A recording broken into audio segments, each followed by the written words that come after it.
On the evening of December 7, 2000, Trevor Deely went to his office's Christmas party at a nightclub down the street from the Bank of Ireland in Dublin, where he had been working in the IT department for about a year. Upon leaving the party at 3:30 a.m., Trevor couldn't get a ride back to his apartment due to a massive taxi driver's strike. His only option was to walk home through an area notorious for crime and gang violence. It was a 20-minute walk home, but since the bank was just up the street, Trevor decided to make a quick stop at his office to grab his umbrella before walking home in the rain. Strangely, the bank's CCTV footage shows a man dressed in black, standing behind one of the pillars near the building. The man can be seen standing there for almost half an hour before Trevor arrives. A little after 3:30 a.m., the man in black pulls out his cell phone to take a call, and a few seconds later, Trevor walks by, also on the phone. Police later determined that, at that exact time, Trevor made a phone call to a coworker who was still at the bank. The CCTV video shows Trevor arriving at the bank's front gate, where a second man dressed in black steps out of the shadows to talk to him. Trevor ends his call, opens the gate, and exchanges a few words with the man in black. It doesn't look like they know each other, but Trevor doesn't seem to be scared or concerned. The man simply stands by the gate as Trevor walks in, and a few minutes later, the man in black walks out of the camera's view.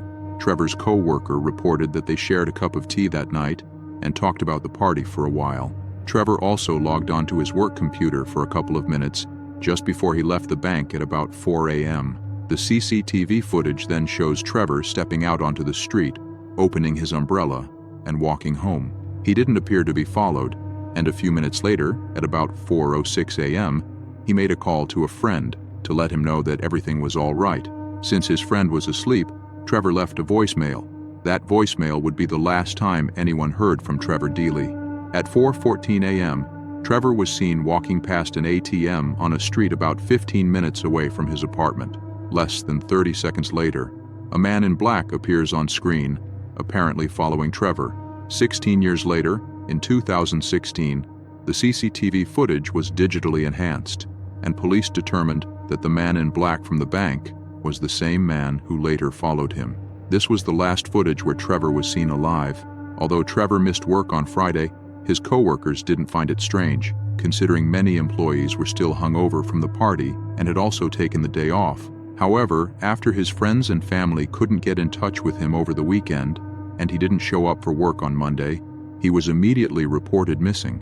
Trevor's friends and family led the search from the beginning, and it was actually his friends, not the police, who managed to get the disturbing footage from that evening. Unfortunately, they didn't have access to the footage until 4 days after his disappearance, which meant the police lost valuable time in the search for Trevor Deely.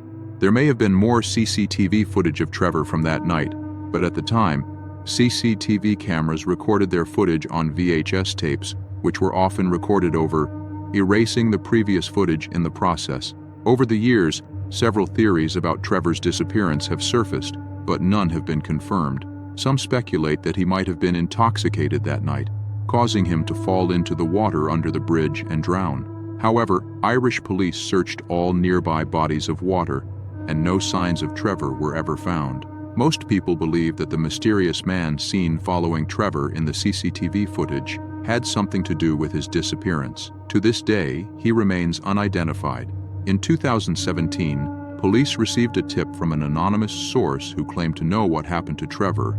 According to this source, the man who followed Trevor that night was a gang member who murdered Trevor after he refused to help him gain access to the Bank of Ireland building. The man supposedly buried him in the woods, a few miles away from where Trevor was last seen.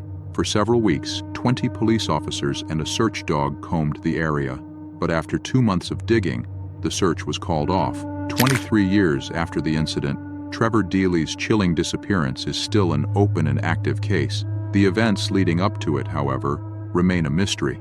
On November 28, 2012, Emma Fillipoff disappeared under very strange circumstances in Victoria, British Columbia.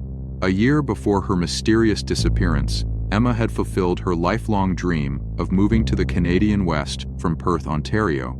Although she arrived in Victoria without a job or a place to live, Emma quickly moved in with a friend and found work at a local cafe while she looked for her own place to live. Things seemed to be going well for Emma, but when winter came, she became much more withdrawn and started acting in strange ways. According to her roommate, it wasn't uncommon to see Emma engage in obsessive-compulsive rituals, exhibit erratic behaviors, and fall victim to what seemed to be manic episodes. Just a few months after her arrival in Victoria, Emma abruptly left her friend's apartment, quit her job at the cafe, and began living pretty much anywhere she could find. She stayed at a hotel, camped in the woods, and even slept on boats in Victoria's harbor for a while. By early 2012, Emma was living in a women's shelter in Victoria. That summer, she landed a seasonal job at Redfish Bluefish, a popular seafood restaurant in Victoria's inner harbor, where she seemed relatively happy for a while. It was also around this time that Emma bought a red Mazda MPV van in hopes of permanently living on the road and traveling to different cities in the US, Mexico, and Canada. When she left her seasonal job in October, she assured her co-workers that she would be back in the spring. Unfortunately, Emma's mental health struggles kept her from reaching the freedom she longed for, and her behavior grew increasingly erratic and unpredictable. In the months before her disappearance, her friends and some of the staff at the women's shelter mentioned that she had been acting paranoid over an unnamed man she had dated back when she was a culinary school student in Perth. She never mentioned whether they had kept in touch, but this seemed to be one of the causes for her paranoid behavior. A few weeks before her disappearance, Emma had an episode where she dragged the furniture in the women's shelter across the street and later claimed that she heard voices coming from the furniture telling her to do it. Around that time, she also gave away and sold many of her personal belongings. On November 20th, Emma was seen on CCTV at the YMCA in Victoria. In this strange video, she can be seen walking in and out of the building several times in the span of 14 minutes. Some people have speculated that she might have been trying to hide from someone, while others claimed she was probably waiting for a ride and didn't want to spend the entire time outside in the freezing cold while her ride arrived. But neither of these theories were ever confirmed. 3 days after this footage was captured, Emma had a series of emotional conversations over the phone with her mother, during which Emma asked her mother to let her move back in with her in Perth. Her mother agreed, but grew concerned after Emma changed her mind several times between moving back to Perth and staying in Victoria. During their conversations on November 28th, Emma's mother realized she was living in a women's shelter after she dialed back a number that Emma had called from, and a staff member answered the phone. Concerned about her daughter's well-being, she immediately took a plane to Victoria. Early that same day, at around 8:30 a.m., Emma was captured on CCTV walking into a 7-Eleven and buying a prepaid card for $200. Later that afternoon, she went back to the 7-Eleven to buy a prepaid cell phone, which she never activated. The video shows Emma repeatedly looking out the window and hesitating before leaving the store, as if she was trying to avoid someone on the outside. Her paranoid behavior suggests that she might have been followed or threatened, but this was never confirmed. After finally leaving the 7-Eleven, she arrived back at the shelter at about 6 p.m. to find out that her mother was on her way to pick her up and take her home. Upon hearing the news from a staff member, Emma rushed out the front door and took a cab to the airport. A few minutes later, though, Emma cut the ride short by telling the driver she couldn't afford the $60 ride, even though reports mentioned that she had over $2,000 on her at the time. Dennis Key, an acquaintance of Emma, later ran into her at a crossing outside the Empress Hotel at around 8 p.m. She was barefoot, and according to Dennis, she seemed extremely agitated and refused to cross the street. Emma's paranoid behavior led Dennis to ask her if she was being followed, but she assured him that she wasn't. Not knowing what else to do, Dennis called the police to tell them there was a dazed and distressed woman walking barefoot in front of the Empress Hotel. A few minutes later, Victoria police arrived and spoke to Emma for 45 minutes. Somehow, the officers decided that she was not a threat to herself or anyone else, and they let her go. That was the last time anyone ever saw Emma.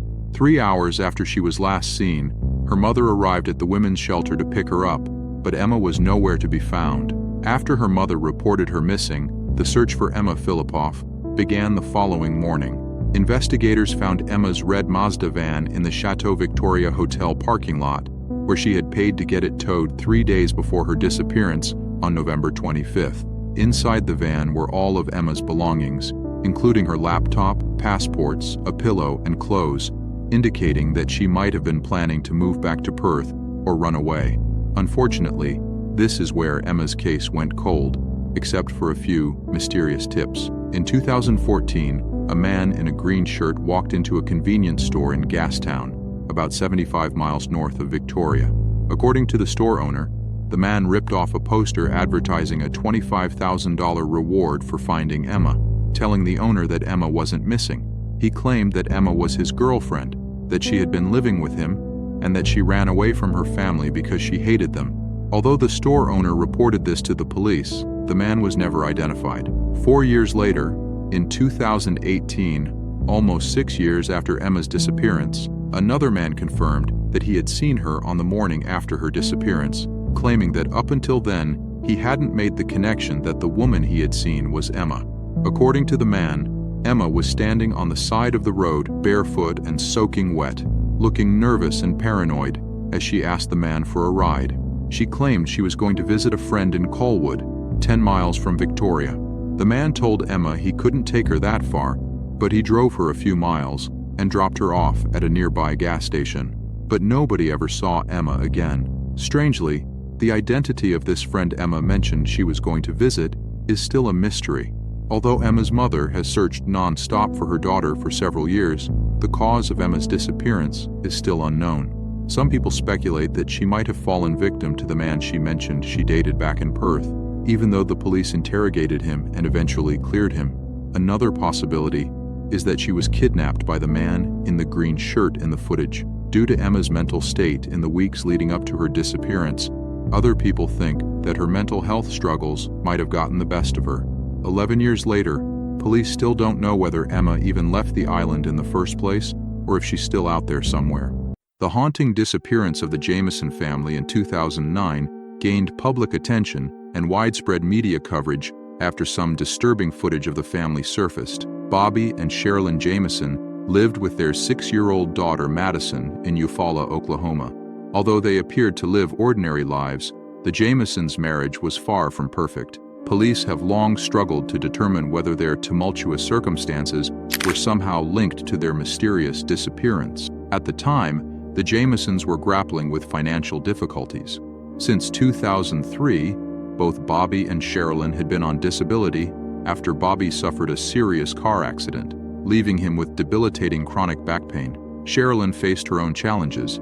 She had been diagnosed with bipolar disorder, but would sometimes refuse to take her medication. These struggles weighed heavily on the family. In 2009, the Jamesons decided to explore a 40-acre plot of land in Red Oak, Oklahoma, about 30 miles from their home. They hoped this move would offer a fresh start, pulling Madison out of kindergarten due to conflicts with her school. Interestingly, they insisted on visiting the property without a real estate agent.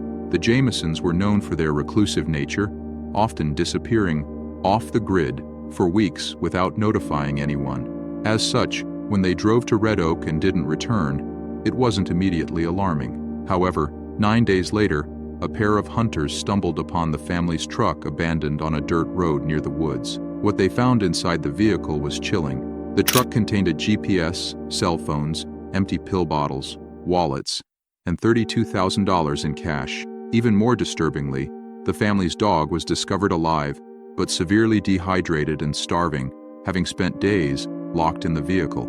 Adding to the mystery, police found an 11-page angry letter from Sherilyn to Bobby. In it, she accused him of hating their daughter and being a hermit.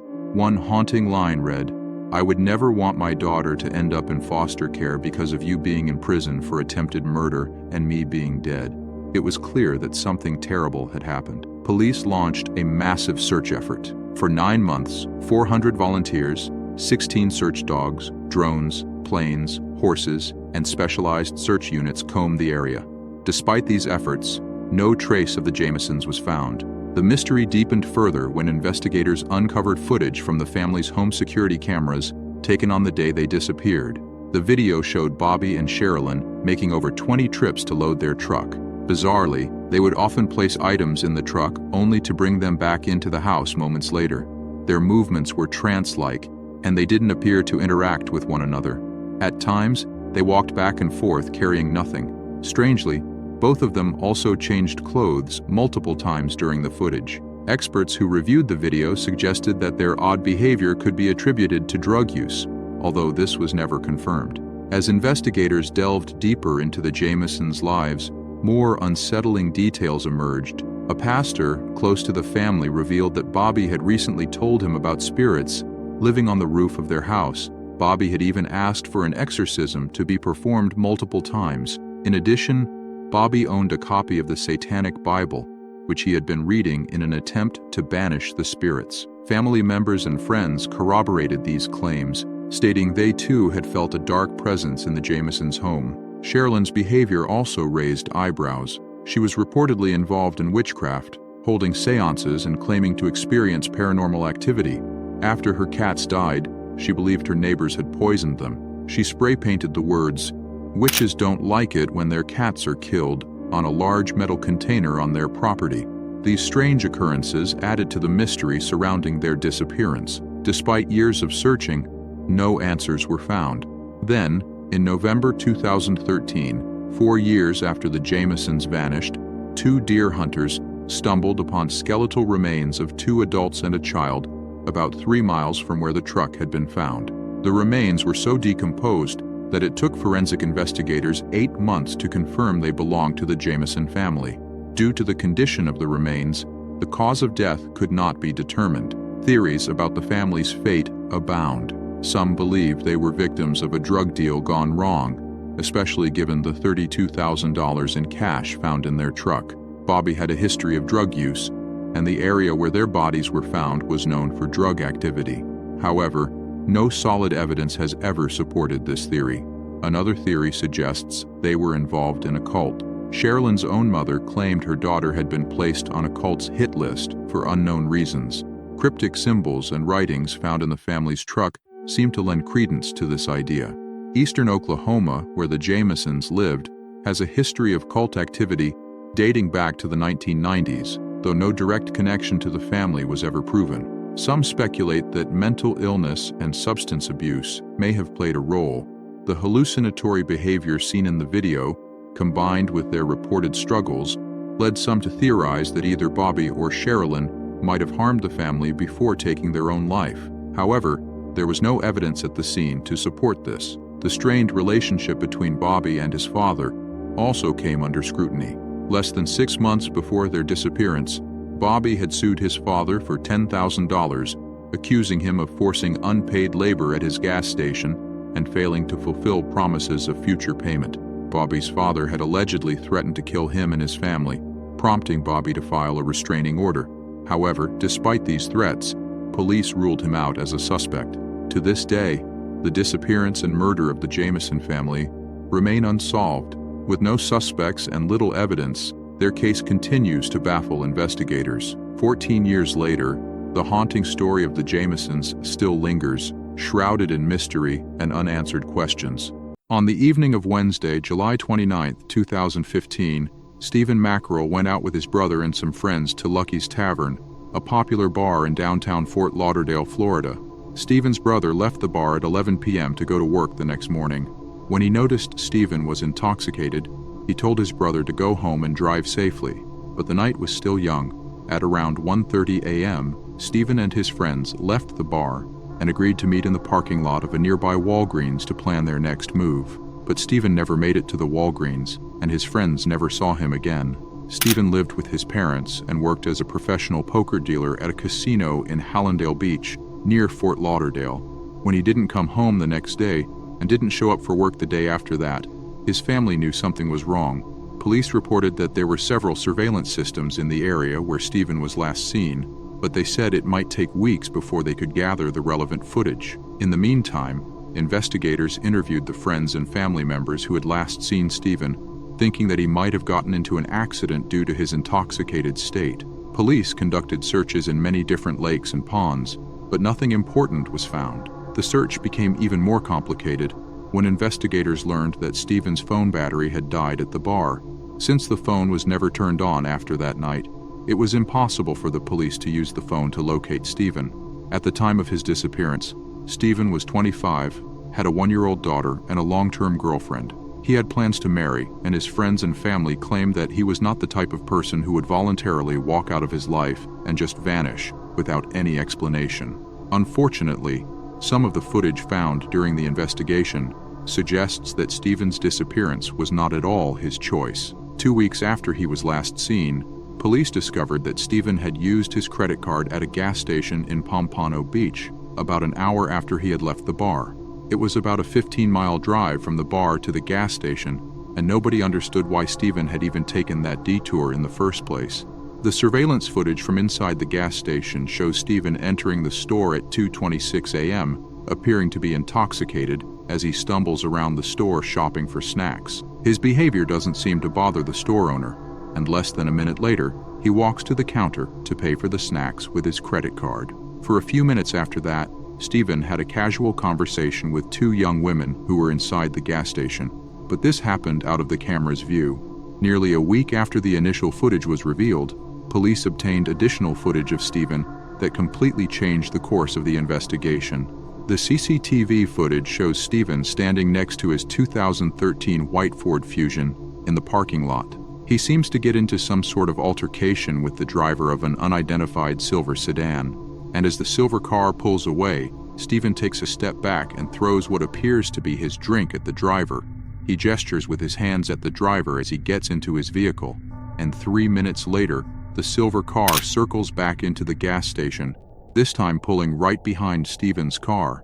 The driver's intentions are unknown, but as soon as Stephen pulls away in his Ford, the silver sedan speeds after him. This was the last time Stephen was seen alive. All police knew about the driver was that he was an African-American man who had walked shirtless into the gas station store a few minutes before the incident, but was never identified. For 8 years, Fort Lauderdale police have been searching for Stephen's car. His license plate was never scanned by any license plate readers, indicating that he never left the Fort Lauderdale area. Search teams have combed through over 20 bodies of water looking for the car, but nothing has ever been found. Disturbingly, during the searches, almost 20 other vehicles have turned up in nearby lakes, ponds, and canals, including stolen vehicles with bullet holes, but nothing relating to Stephen's disappearance, not even a clue. As of 2023, detectives and investigators still have no idea if Stephen was involved in an accident or if he became the victim of something much more sinister.